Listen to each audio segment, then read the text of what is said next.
Hey, everybody. Did you ever have that uncle that was kind of weird at a family gathering? And everybody, I am that uncle. Anyway, go ahead. I don't need to know that. But then everybody in the family started digging for carpet and running away when he started out the joke saying, there's these three people that walked into a bar. I happen to have two of those other, and we're all podcasters. Three podcasters walk into a bar. This is our weekly edition. And let me introduce my other two compadres. I've got the David Blackmon. He's the podcast host for The Energy Question. And I mean, this man's about town kind of guy, not like Frankenstein out of Gene Wilder's movie, Young Frankenstein. Welcome, David. Thank you. Well, thank you. I appreciate you calling me not Young Frankenstein. That's quite the compliment. Well, but I am the crazy uncle. Yeah, the crazy uncle, but you don't have Gene Wilder's hair. That's right. That's right. I don't have the bald-headed guy's hair either. So, all right, now you're rubbing it in. Yeah. See. Okay. Now we got RT. He's one of them big executive EMP operators. He is the podcast host for the Energy Truth. The Crude Truth. Man, it is great to see you, RT. How in the hay is the oil patch? Oh man, doing well. Up in North Texas, got rained out yesterday, but doing well today. Hopefully, it'll dry up and get back out there. And yes, I'm the host of the Crude Truth, which we do our best to try to drop one episode every week if we can. But right now, I'm excited to be here with my two compadres, my two amigos, Stu Turley and David Blackmon, on three podcasters walk into a bar where we get to kind of let loose a little bit. And if we're lucky, we might even get to see David Blackmon smile. And, I've been smiling, man. What do you want? I got to admit, both of us, since we've been doing this for quite a while, and we're on, this will be episode, I think, 25 or something. David, you're finally smiling. And for our podcast listeners, our podcast is going nuts off of wherever you do it. So we need to start letting our producers know to put in a beep anytime that David smiles. Because David's the energy question is going absolutely bonkers, and then the energy transition weekly is going absolutely bonkers as well too. So it's that one's fun too. Yes, I smile a lot in that one too. His energy transition. That's with it's a really great one. With Armando Cabana. And you really get a great idea of what's not just going on here in America, but what's going on all over the world. And what makes it unique is all his hosts, Irina Slav, Tammy Nemeth, and Armando, they all are in areas that also have very much to do with the oil and gas industry. Yeah, it's fun. I'm actually having them all on my Energy Question podcast here during the month of May. Catching up with everybody individually. So that'll be fun too. And I'll tell you what, you've got one stalker that's fairly consistent on bugging you guys during the thing. And I wonder what LinkedIn guy that's available live on YouTube and LinkedIn. And RT, you got to be there. I jump in there and I bug them. And I finally say, David Blackmon's smiling today, or he looks awful, or David Blackmon needs to trim his nose hairs. And I mean, Armando loves it. So you got four industry leaders out there in the industry thought leadership. Hey guys, David is one of the best. I get my fix every day with Energy Absurdity of the Day.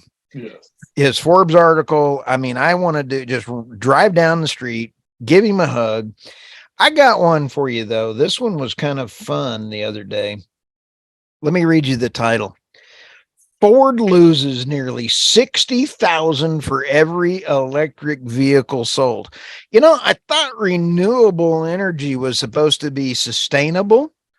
I don't know about you guys, but I have no idea how somebody could be sustainable at losing $60,000 for every EV you sell. Last time I checked, it was supposed to be for profit. If you think about it, the other story about Ford and their EV business last month was that they weren't hardly selling any EVs. So if they're losing 60 grand on every one they sell, that kind of minimizes the loss because they're not selling too many of them. But yeah, and it's all about feeding at the trough of the federal subsidies. And that's the only thing keeping them afloat right now. That plus their gas-powered F-150s that they sell thousands and thousands of every day. We're sitting here in RT. We were looking at the stats, and it said the Calaton plant would have a production capability of 210 Mach-E's, which is their electric car, and 150,000 F-50 Lightnings. That's a lot of money to lose. Well, this also goes to show that, the subsidies are key here. That's the only way Ford's actually making $1 off of each one of these is through subsidies, which are, our tax dollars going to a multi-billion-dollar corporation.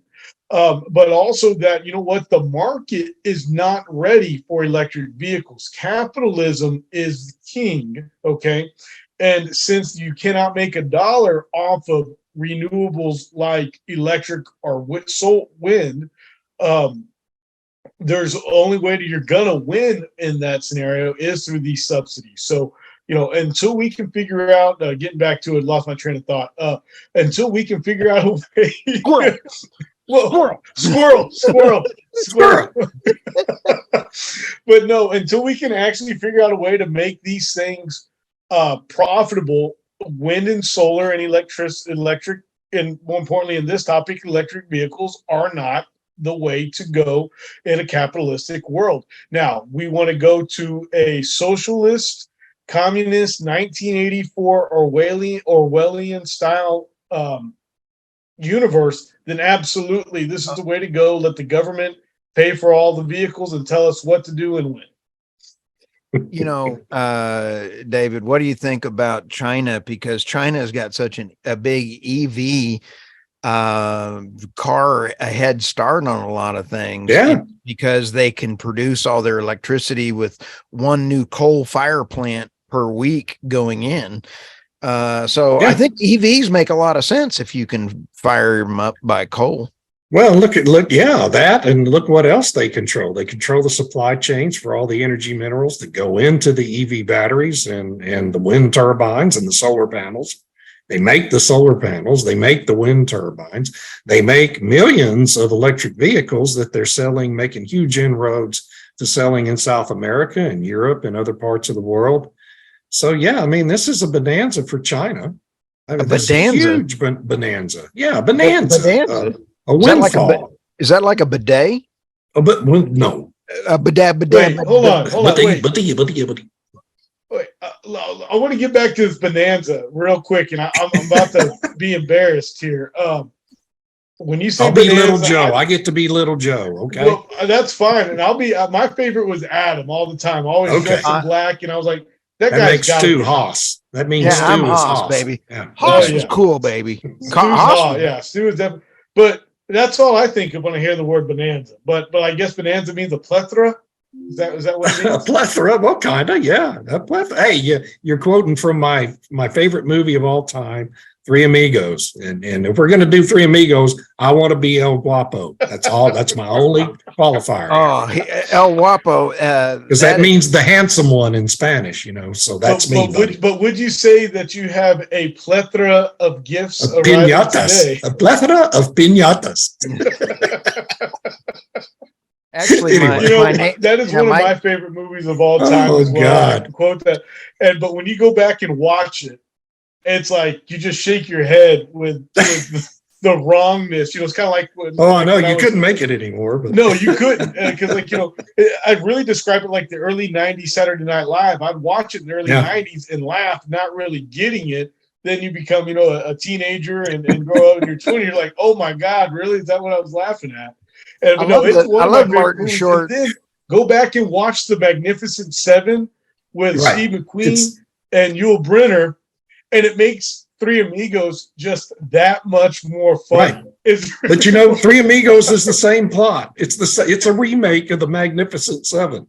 That's same plot. Yeah, and it's the funniest script ever written. I finally understood the Three Amigos because I'm Haas and I'm stupid. Yeah. I know. I love how we go from Bonanza to Three Amigos. But no, Hey. like, when you look at A Magnificent Seven, there's a scene where they're eating the food and they go, this village is starving, they're poor, and they give all the food back to the villagers. Yeah. And in Three Amigos, Chevy Chase can't even make a taco. And then he goes, do you have anything besides Mexican food? I personally just watched Blazing Saddles with my dad, and he happens Talk to be about a movie you can't make anymore. Oh Yeah. no! But their fireside scene was a classic. Yeah. Mel Brooks was ahead of his time, and he really was. They just got done doing a new History of the World part 2, and they got a bunch of today's comedians that, in my opinion, are very much further to the left. And it's just not quite the same as the original History. Yeah, I can't really see how they could even do a representative job on a sequel to that movie now. It was rough. It was a little rough. Yeah. My favorite scene, though, my favorite line from Three Amigos is Chevy Chase sitting there with his girlfriend, and his girlfriend looks at him and says, would you like to kiss me on the veranda, Ned? And he looks at her and says, no, the lips will be fine.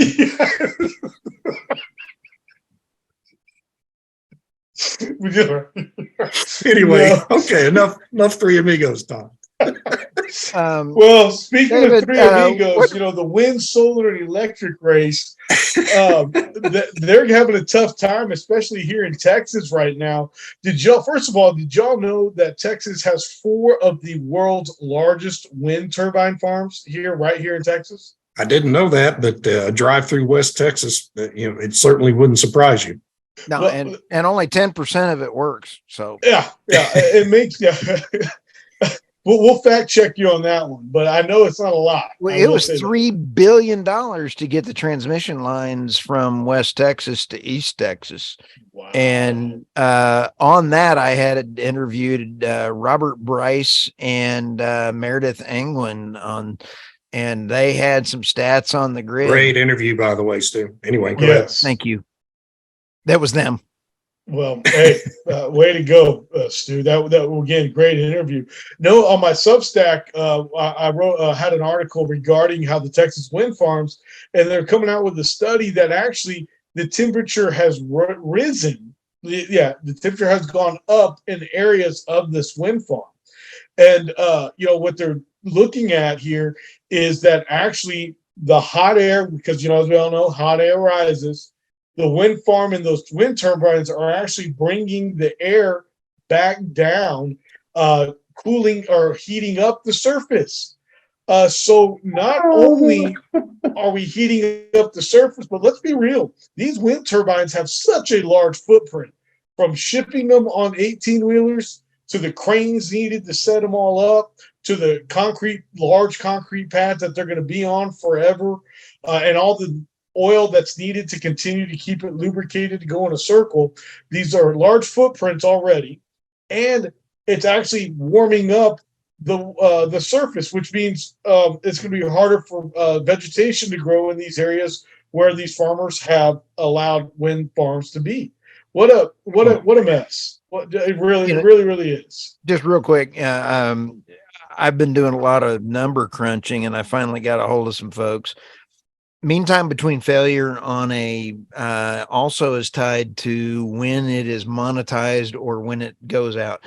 You have a couple features. 10 years to 12 years is when carbon net zero actually comes into a wind farm. So it takes 10 years for that wind farm to 12 years to become carbon net zero, to generate carbon-free electricity. Because you have diesel, you have ships, you have manufacturing, you have steel, you have concrete. So 10 years. They say they would last 10 to 30 years. Okay. My numbers have come out with, are you ready? Oh, hello, Kitty. For our podcast listeners. Max hates wind power. Yeah. We have a beautiful cat lined up here, and RT, keep your jokes to yourself.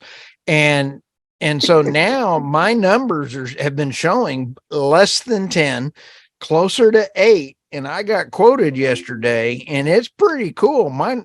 And they even had other numbers that validated my number. So this is kind of cool. Not really. So we spent trillions of dollars putting out these wind farms. The cost of electricity goes up. And then, oh, by the way, they only last 8 years instead of 25, right? And they're 2 years shy of becoming net zero. And then they kill the whales in the bird. That's right. And so let's let oil save the whales again 2 times. All right, David, I'm sorry. And RT, I'll shut up. Oh, that's good. Good. Very philosophical, Stu. I'm proud of you. It's like it almost makes me emotional. I'm getting over Clint. Well, I will say this. I'm just happy to see that David's rubbing off on Stu a little bit there. You know? Absolutely. I don't want David rubbing up on me like a cat. No. He said off, not up. Oh. I'm sorry, dude. Well, our cat was rubbing up on my leg. That's why I had to pick him up. I don't want to go there. Okay. Now, that was a cute cat, though, for our podcast listeners. Good looking devil, isn't he? He is. Did you call RT good looking? No, my cat, Max. Oh, hey, Max. Dang. I'm about to throw up. Now, David, RT, that was some great stuff that you brought up. Great Substack. Everybody, it's Crude Truth at substack.com. Is that correct? Yes. Yeah, that is correct. I enjoy most of the time I try to put something on there, but I know the other day, Monday was a pretty busy day. So I pulled a great article from oilprice.com about Exxon. And I even had a chance to talk to David about that one, Exxon is, they're sitting on this cash of I want to say over $50 billion. That's B with a B, if I'm correct. It's definitely more than 40, I think. It's a lot of money. A lot of money, yeah. What's a few billion between friends? Right. But that they're being picky about, because, there's all this rumor about them acquiring Pioneer and, are merging. But who we kidding? It ain't going to be a merger. I mean, a merger is when you get 2 different companies that actually come together and do something, But I could just see them really acquiring Pioneer more than anything else. Probably let them run it the way they were for at least the first part, kind of like they did with XTO. But anyway, back to it. That, when you invest $50 billion in a new asset, you really are going to be picky and you want to make sure that you're spending your money on something that's going to be a home run, because even a 10% loss, that's a large chunk of change when it comes to $50 billion. So that was another article. So not all my articles are 100% what I've written. Just some days, again, I do drill oil wells and rework oil wells for a living. So unfortunately, I just cannot write something, every single day. But I do enjoy the subs. We didn't know you could write, RT. What? We didn't know you could write. I know. He can write. But I'm enjoying the Substack articles, and I know David is. And of course, David is letting his out every day. But as they continue to do these little shadow bans on LinkedIn, Substacks are really going to become a great way to get information out until they truly control the internet. Yeah, you can tell Substack's having an impact because all the other social media places are, trying to shadow ban articles from there. I mean, Twitter's got all kinds of crap going on, and so people are getting worried about Substack. It's a different deal. Substack Notes, I've just started playing with it, but it seems like Substack Notes, and again, I don't know, but Substack Notes looks like it could be a Twitter kind of thing then. It's fairly similar to Twitter, the way it functions, yeah. And that's what Elon Musk's concern is. I use Twitter as much as I use Substack, frankly. I like them all. I like LinkedIn too.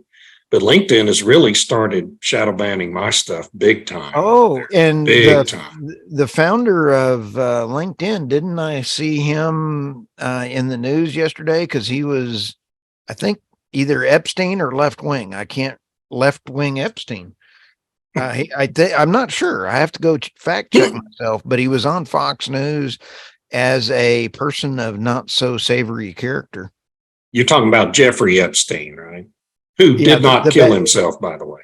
No, he Yeah. I still want to know where Hillary was during that time period, but we'll leave that joke alone. Yeah. Hillary was far away from there. Far away, I'm sure. Far. I can guarantee you that, Stu. I don't know. I know nothing. I don't think she was in a fancy New York Midtown jail on the day Jeffrey Epstein died. I'm pretty confident on that. Are you saying you're her alibi? Oh, No. I see what you did there, Stu. I see what you did there, sir. I see what you did. Well, David, on your Energy Absurdity of the Day or your article yesterday or today, could you tell us what you had? $50 trillion, 1,000 times what Exxon has on hand in cash today. That's the cost of the Biden climate policy plan, okay, over the next 27 years. How much? That was tacitly confirmed, 50 trillion with a T, confirmed by the Deputy Secretary of Energy, a fellow named David Turk, with whom I share a first name. I hope that's in an exchange with Senator John Kennedy, my favorite senator from Louisiana.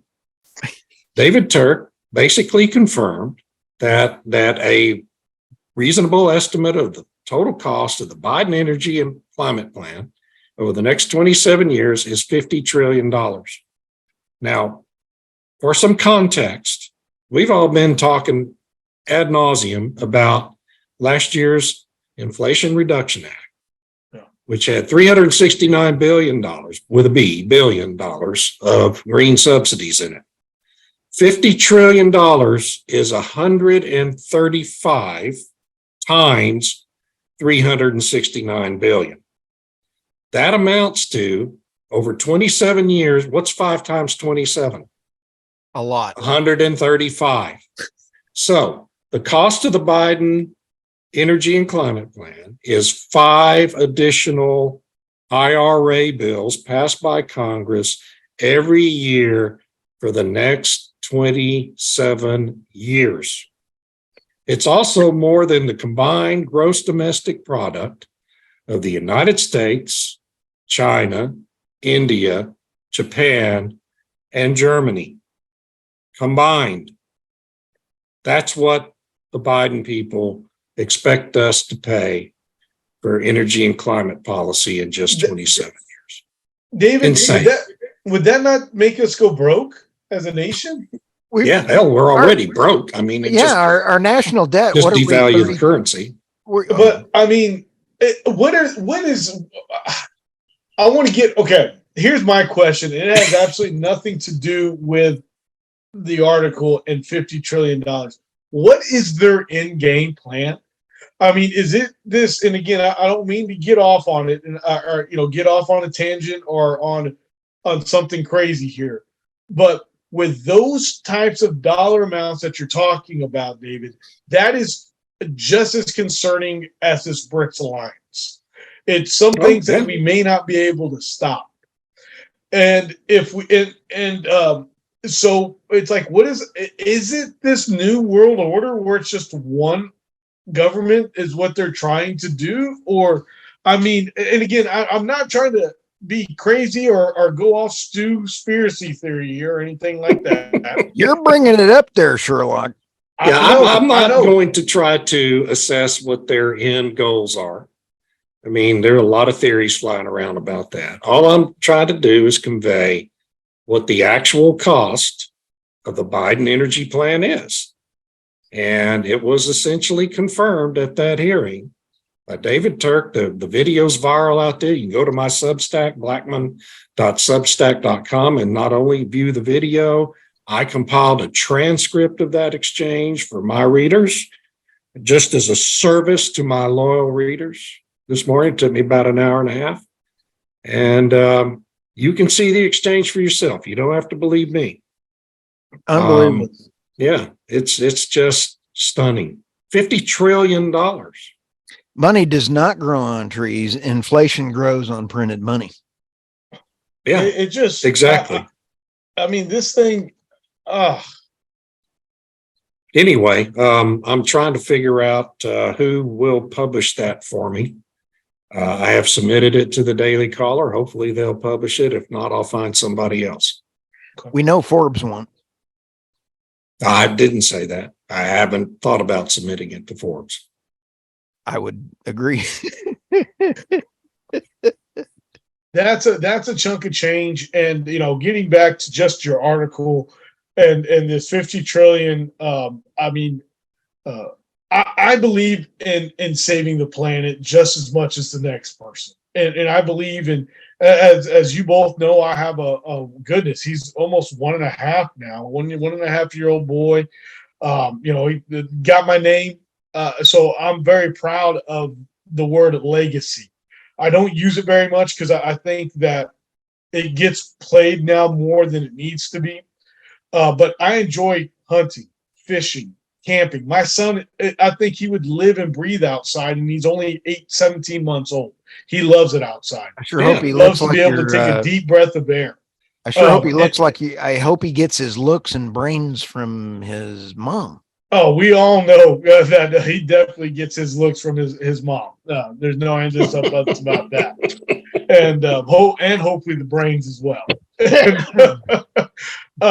But anyway, I do my best to conserve. I pick up my trash. I make sure that when we're drilling a well or reworking a well or just have crews out there that's like, guys, let's not tear up. Let's stay on the path. Let's do what we need to do. But to force this down our throats when the United States is still one of the cleanest nations in the world, has some of the cleanest air in the world. We produce, when our West Texas oil areas are some of the cleanest air in the world. Why is it that we are continuing to spend trillions with a T to try to make the rest of the world do something that we just can't do? It blows my mind, dude. Well, David Turk, Deputy Secretary, the Secretary of Energy, by the way, claimed to have COVID just on that day when that hearing was being held. So obviously she didn't have to be questioned by Senator Kennedy. But anyway, he proclaimed his belief that if the United States leads on this matter, all these other countries are going to follow. Now, do you think China and India care about the United States? When China is opening up a new coal plant every week, when India is doing nothing but buying cheap Russian oil, no, they don't care. And these developing nations don't care. Why? Because oil and gas are the most inexpensive, most abundant ways for a nation to come out of poverty and into at least a developing status in the world. And that is what the good things oil and gas has done. Just look what Kelsey Warren's done in Honduras, I think it is, with natural gas and electricity down there. He has helped out that place tremendously. Isn't that great? I think Stu's trying to signal us that we're running out of time here. We got about 3 minutes, guys. 3 each. 3 each. Let's go around the horn. RT, you were very articulate. You sounded great. Holy smokes. Did you sleep at a Holiday Inn Express when you were out in the field? No, I just had one extra day to prepare for our podcast. That's all. I just had that extra day.